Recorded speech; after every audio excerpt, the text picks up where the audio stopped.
recently ordered a copy of Terry Moore's Strangers in Paradise. At first, I was excited to read this highly regarded comic, but then I opened the book. Look at this. Literally every single page, the artwork warps into the gutter of the book.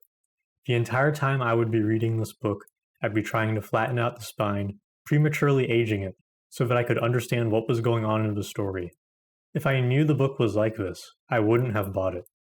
This is a particularly bad instance of what is known as gutter loss, but sadly it's not uncommon in the comic book space.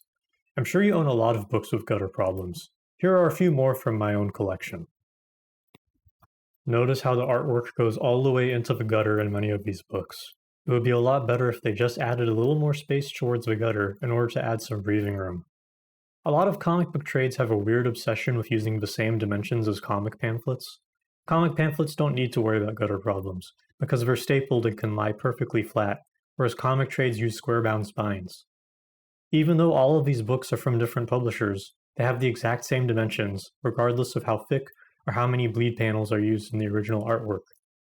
The logical choice with Strangers in Paradise would be to make the book an inch wider, but that would go against this odd, unspoken industry rule. Let's look at some books from Fantagraphics. Fantagraphics is one of the rare publishers that seems to understand and consciously avoid this gutter problem. Here's a collection of Alex Toth comics.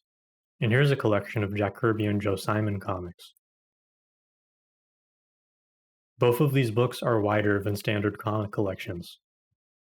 Dark Horse is also using a non-standard size for their new collections of EC comics. This is beautiful, and roughly the same size as a tabletop role-playing game book.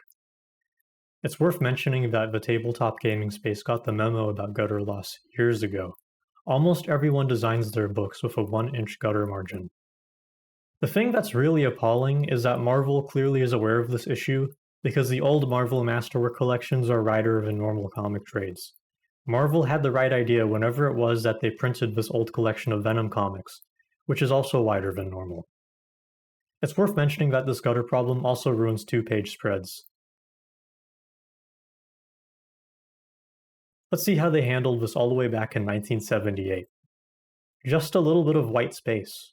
Sure, it technically breaks the image in half, but at least you can actually see the entire picture instead of it vanishing into the spine of a book. DC Comics are now printing smaller versions of their famous books in a series called Compact Comics.